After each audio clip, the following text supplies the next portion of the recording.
नमस्कार, मैं हूं तुषार और आप देख रहे हैं खबर 100। आइए रुख करते हैं आज की खबरों की ओर, पर उससे पहले एक नजर आज की हेडलाइंस पर।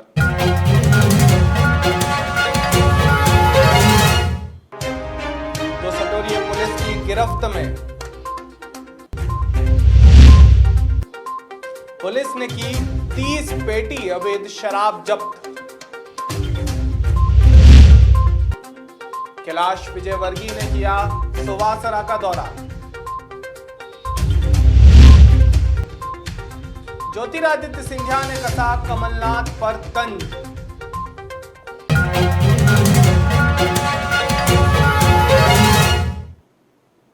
मध्य प्रदेश में चुनाव के चलते नेताओं की सभाएं और जनसंपर्क के कार्यक्रम जोरों पर हैं। चुनाव प्रचार प्रसार में कोई भी पार्टी किसी भी प्रकार की कोई कमी नहीं छोड़ना चाहती।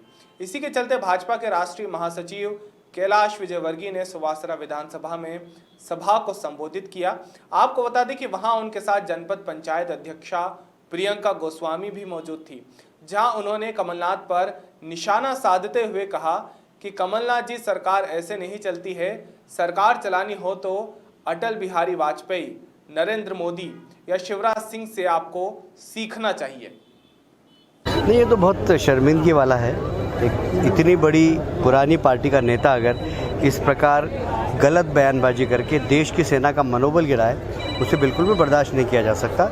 मैं समझता हूँ एक गैर जवाबदारी वाला बयान था और इसकी निंदा होना चाहिए। बिहार चुनाव को लेकर आप क्या कहते हैं? बिहार में 2/3 बहुमत से नीतीश जी फिर से मुख्यमंत्री बने। मैं आज के इस कार्यकर्ता सम्मेलन को मध्य प्रदेश में अभी जो स्थिति चल रही है भाजपा की, किस स्तर पर मानते हो, क्या परिणाम आप लेकर आ रहे हैं? 28 की 28 सीट जीत जाए तो हमको कोई आश्चर्य नहीं होगा, क्योंकि कांग्रेस के प्रति लोगों का विश्वास नहीं है। भारतीय जनता पार्टी के प्रति विश्वास है, भारतीय जनता पार्टी के नेताओं पर विश्वास है, केंद्रीय नेतृत्व पर विश्वास है, नरेंद्र मोदी जी के ऊपर, अमित शाह जी के ऊपर, नड्डा जी के ऊपर, प्रदेश में शिवराज जी के ऊपर विश्वास है। और इसलिए लोग हर जगह, मैं जहाँ जहाँ उपचुनाव में जा रहा हूँ, भारतीय जनता पार्टी की लहर है। कहीं ना कहीं देखा जा रहा है कि ज्योतिरादित्य सिंधिया जी का कहीं ना कहीं विरोध भी एक तरह से जोर मार रहा है। ये कृत्रिम है। कांग्रेस के लोग जबरदस्ती कहीं ना कहीं हरकत करके उनको बदनाम करने की कोशिश कर रहे हैं, क्योंकि उन्होंने कांग्रेस को अपना आईना दिखाया, एक साहसिक काम किया। दिग्विजय सिंह का एक बड़ा इंटरफेयर चल रहा है, कहीं ना कहीं बीजेपी। दिग्विजय सिंह जी को कमलनाथ जी ने दूध में से मक्खी की तरफ निकाल दिया है। इनका विकास, ट्रांसफर उद्योग, ट्रांसफर को आने दो और विकास को चलो चलो चलो चलो। सही बात है माननीय कमलनाथ जी, सरकार ऐसे नहीं चलती। सरकार चलानी है तो माननीय अटल बिहारी वाजपेयी जी से सीखिए, जिन्होंने कहा कि देश का विकास गांव के विकास में है, और वो किसान क्रेडिट कार्ड और प्रधानमंत्री सड़क लेके आए। सरकार चलानी है तो प्रधानमंत्री मोदी जी से सीखिए, जिन्होंने लाखों आवास बना के हर घर शौचालय बना दिया। सरकार चलानी है तो माननीय शिवराज सिंह जी से सीखिए, जिन्होंने जन्म से पहले और मृत्यु के बाद तक की योजनाएं बना दी। और सरकार बनानी है तो आदरणीय कैलाश जी भाई साहब जैसे हमारे मजबूत कार्यकर्ताओं से सीखिए, आप सबसे सीखिए। भाई साहब, आप बंगाल में सरकार बनाएंगे और हम सभी कार्यकर्ता यहाँ मध्य प्रदेश में भारतीय जनता पार्टी की सरकार बनाएंगे। मैं कमलनाथ जी से कहना चाहती हूँ कि सरकार किसान को धोखे देने से नहीं बनती, सरकार युवाओं को धोखा देने से नहीं बनती, महिलाओं को बेइज्जत करने से नहीं बनती, सरकार विकास से बनती है। काफी योजनाएं हैं, लेकिन संक्षिप्त में अपनी बात रख रही हूँ और आप सबसे निवेदन और आग्रह कर रही हूँ कि आने वाली 3 तारीख को माननीय हरदीप सिंह जी को 2 नंबर का बटन दबा के, कमल के फूल वाला, हमें माननीय हरदीप सिंह जी को नंबर 1 पोजीशन पे लाना है और भारी मतों से विजय बनाना है। बहुत बहुत धन्यवाद। मध्य प्रदेश में उपचुनाव के चलते आदर्श आचार संहिता लगी हुई है। ऐसे में ही आबकारी विभाग उपचुनाव को मद्देनजर रखते हुए अवैध शराब के कारोबार पर आए दिन बड़ी कार्यवाही कर रहा है। ऐसी ही एक खबर सामने आ रही है देवास से, जहां आबकारी विभाग ने बड़ी कार्यवाही कर 30 पेटी शराब जब्त की है। आपको बता दें कि इस शराब की अनुमानित कीमत 12,000 बताई जा रही है। वहीं सहायक जिला आबकारी अधिकारी नागेंद्र सिंह जादौन ने बताया कि मुखबिर से अवैध शराब की सूचना मिली थी, जिस पर तुरंत एक्शन लेते हुए आबकारी विभाग ने यह बड़ी कार्यवाही की है। आपको बता दें कि जिस खेत पर यह शराब मिली है, उसके मालिकों से भी इस संबंध में पूछताछ की जा रही है। सर बताएं, बड़ी मात्रा में एक शराब पकड़ी गई है, किस जगह से पकड़ी गई है और कितनी मात्रा में? ये हमारे सहायक आबकारी विभाग के अपने सांसद को सूचना मिली थी जी, जिसके उन्होंने तत्काल उपलब्ध स्टाफ को वहाँ पर भेजा। तो जो बरोठा ग्राम बरोठा है, मूलखड़ी रोड पर एक खेत स्थित लगभग 30 पेटी बरामद हुई है, जिसका बाजारू मूल्य लगभग 1,12,500 है। सर कि क्या कोई आरोपी भी सामने आया? आरोपियों को प्रकरण विवेचना में लिया गया है, उसको पता करते हैं खेत किसका है। खेत मालिक पर भी कार्रवाई होगी? खेत मालिक पर कार्रवाई हुई, उससे पूछा जाएगा माल कहाँ से लाया, पूरी विवेचना की जाएगी। ठीक है सर, जो भी आरोपी आएगा उसको छोड़ा नहीं जाएगा। हाँ, आदर्श आचार संहिता के तहत कठोर कार्रवाई आबकारी द्वारा की जा रही है और लगातार ये जारी रहेगी। ठीक सर, आपका नाम है? नागेंद्र सिंह जादू, सहायक जिला आबकारी अधिकारी देवास। मध्य प्रदेश में सट्टा बाजार तेजी से अपने पैर पसारता नजर आ रहा है। इसी को देखते हुए तराना क्षेत्र के नवागत पुलिस अधीक्षक सत्येंद्र कुमार शुक्ला ने अवैध सट्टा जुए के खिलाफ मुहिम चलाने के निर्देश दिए हैं, जिस पर थाना प्रभारी संजय मंडलोई ने मुखबिर की सूचना पर फारूक खान और कन्हैया लाल को रंगे हाथों सट्टा चलाते हुए धर दबोचा है। आपको बता दें कि इन आरोपियों के पास से पुलिस ने सट्टा चलाने के कई उपकरण भी बरामद किए हैं। पुलिस ने आरोपियों के खिलाफ पंचनामा दर्ज कर आगे की कार्यवाही शुरू कर दी है। आपको बता दें कि पुलिस आरोपियों से पूछताछ कर उनके सरगना को ढूंढने में लगी हुई है। किस प्रकार की कार्रवाई की गई आपके द्वारा? नवागत पुलिस अधीक्षक महोदय के सख्त निर्देश जी, सामाजिक जो बुराई है उनको खत्म किया जाए जी, तो उसी तारतम्य में सट्टा अभियान के खिलाफ सट्टा के खिलाफ जो कार्रवाई चल रही है उसमें आज मेरे स्टाफ ने उप निरीक्षक चौधरी जी, बाबूलाल चौधरी, आरक्षक मांगीलाल, रामेश्वर, आदिराम, सुनील, दीपक, इन सब ने मिलकर एक फारूक नाम के लड़के को सट्टा खाते उसके घर से पकड़ा है। 20,000 रुपये मिले हैं और सट्टे के कर्ज मिले हैं। सर सभी आरोपी गिरफ्तार कर लिए गए हैं, कुछ फरार भी है? एक सट्टा लगाते हुए पकड़ा है, एक को लगाते हुए पकड़ा है। फारूक सट्टा नहीं कराना, ये जिसको देता था सद्दाम को वो भी फरार है, इसकी गिरफ्तारी बाद में। ये लगातार चलती रहेगी, सामाजिक बुराई को खत्म करना ही है, इस उद्देश्य से कार्रवाई की जाएगी। मध्य प्रदेश में उपचुनाव के चलते नेताओं की बयानबाजी जोरों पर है। इसी बीच राज्यसभा सांसद ज्योतिरादित्य सिंधिया ने मंगलवार को ब्यावरा के नगर पालिका चुनावी सभा को संबोधित करते हुए पूर्व मुख्यमंत्री कमलनाथ और दिग्विजय सिंह पर कड़ा हमला बोला है। सिंधिया ने कहा कि कांग्रेस की कमलनाथ सरकार और दिग्विजय की जोड़ी ने किसानों, महिलाओं और प्रदेश के नौजवानों के साथ वादा खिलाफी कर जो गद्दारी की है, ऐसी जोड़ी को अब वो उखाड़ कर फेंक देंगे। इसके साथ ही उन्होंने कमलनाथ पर तंज कसते हुए कहा कि मुख्यमंत्री का मुखौटा जरूर कमलनाथ के चेहरे पर सजाया जाता है, लेकिन पदों के पीछे से रस्सियां दिग्विजय सिंह खींचते हैं। अब देखना यह होगा कि क्या कमलनाथ सिंधिया को जवाब में कुछ कहते हैं या फिर नहीं। भ्रष्टाचार करता मध्य प्रदेश,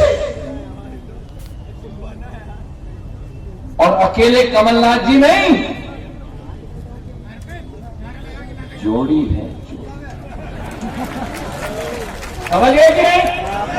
समझ गए कि नहीं?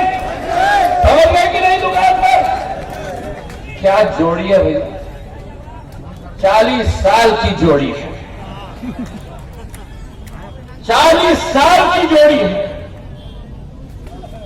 कभी जोड़ी साथ में दिखती है, जोड़ी है दो की, एक है छोटे भाई,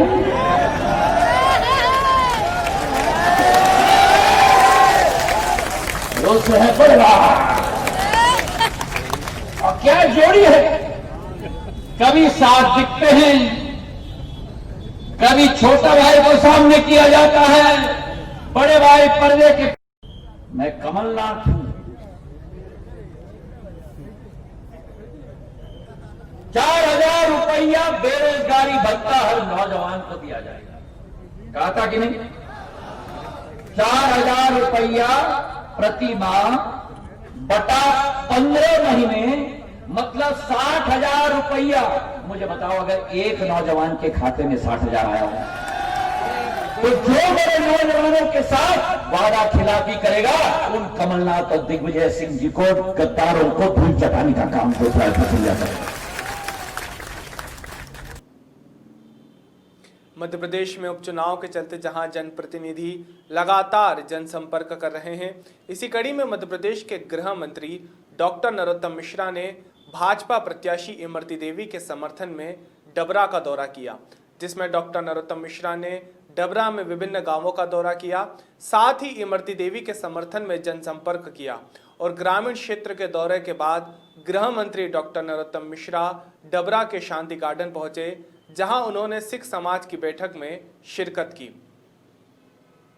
और है मध्य प्रदेश की राजनीति की सियासत में पहली बार ऐसा हो रहा है कि विपक्ष का नेता चुनने के लिए चुनाव हो रहा है, सरकार के लिए चुनाव ही नहीं हो रहा। आज तक ऐसा का चुनाव देखा ही नहीं होगा आपने, जब कांग्रेस पार्टी विपक्ष के लिए चुनाव लड़ रही है, सत्ता को लड़ी नहीं देखी। अच्छा, आप बुद्धिजीवी लोग हो, एक बात बताओ, कांग्रेस को सरकार बनाने के लिए कितनी सीटों की जरूरत है? इधर से कोई नहीं बोलेगा, इधर से बोलेगा। कितनी सीटों की जरूरत है? 28। अच्छा, 29 की जरूरत है। और चुनाव कितनी सीटों पर हो रहा है? 28। तो सरकार कैसे हुई है? गुणा भाग लगाओ आप, उसको जरूरत है 29 सीटों की, चुनाव कुल 28 पे हो रहा है और 28 में से 28 वो जीत जाएगी, ये संभव है क्या? इसलिए मैंने कहा कि पहली बार विपक्ष का नेता कांग्रेस में चुने, इसके लिए चुनाव हो रहा है। अच्छा, एक बात और बताओ, भारतीय जनता पार्टी को सरकार बनाने के लिए कितनी सीटों की जरूरत है? 4 और 8। एक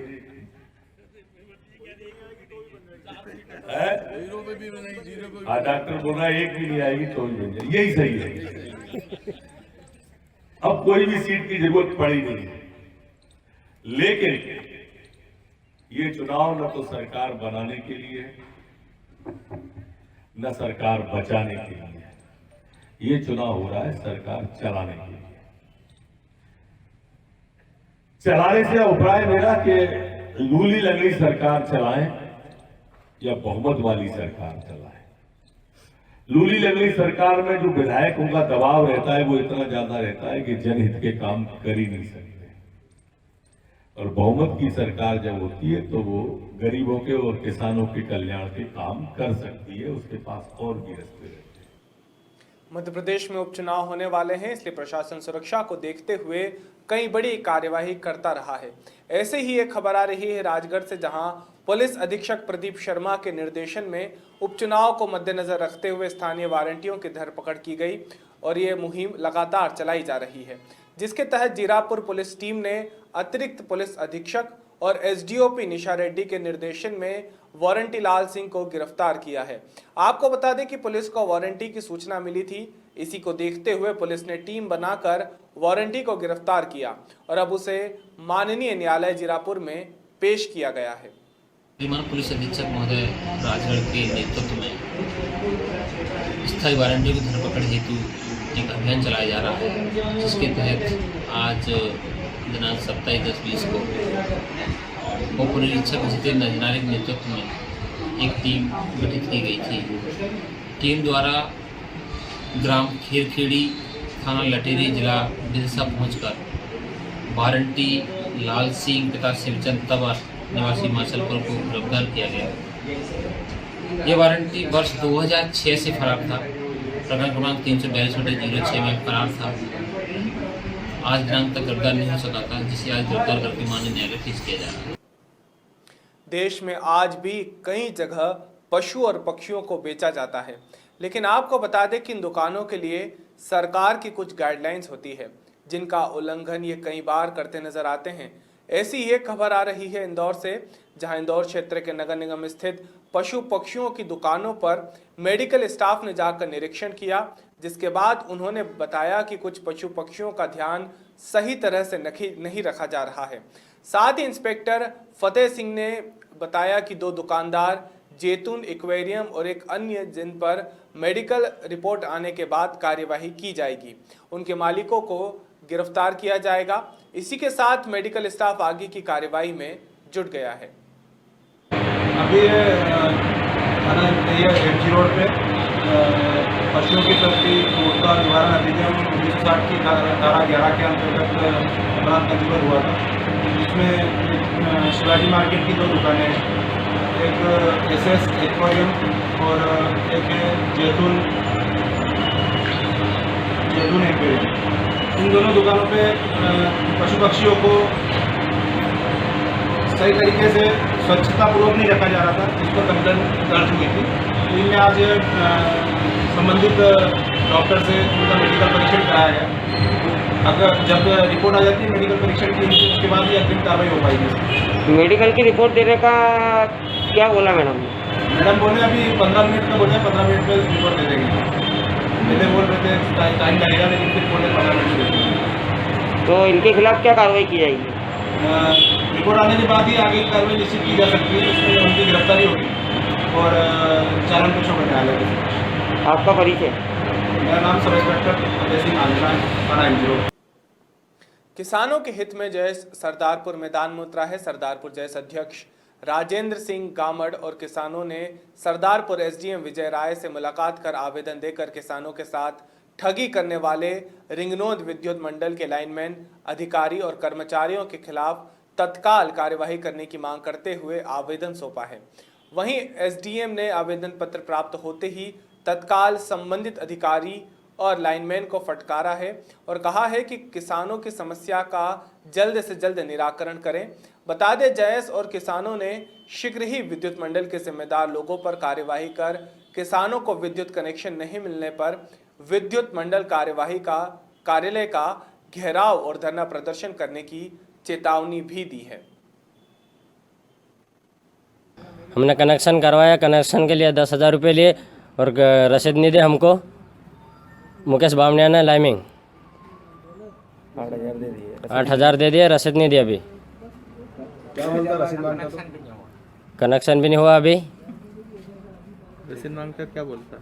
अभी नहीं मिलेगी, पैसे बाकी हैं, वो पैसे देंगे जब मिलेंगे रसीदियों। तो कनेक्शन कर दिया आपका? नहीं करा। तो फिर आज आपने यहाँ पे क्या काय के लिए आए हो? हमने आवेदन देने के लिए आए और एसडीएम साहब को। क्या बोले एसडीएम साहब? एसडीएम साहब ने बोला कि अभी वो करा तो जाओगे रेट वहाँ। जैसे ग्रामीणों के द्वारा बताया गया है कि शासन की योजना के तहत जहां 3 फेस कनेक्शन 1500 रुपये दी जाकर के दिया जा रहा है, वहीं लाइनमैन के द्वारा 12-12 हज़ार रुपये तक उनसे वसूल किए जा रहे हैं। इस संबंध में अभी बिजली विभाग के कर्मचारी अधिकारी से बात की गई, जिनके द्वारा बताया गया है कि ऐसा कोई मामला उनके सामने नहीं आया है। उनको निर्देशित किया गया है कि ग्रामीणों की जो समस्या है उसको तत्काल निराकरण कर अवगत करावें और अगर ऐसा पाया जाता है कि कोई भी दोषी लाइनमैन होगा उसके विरुद्ध विधि अनुसार कार्रवाई की जाएगी।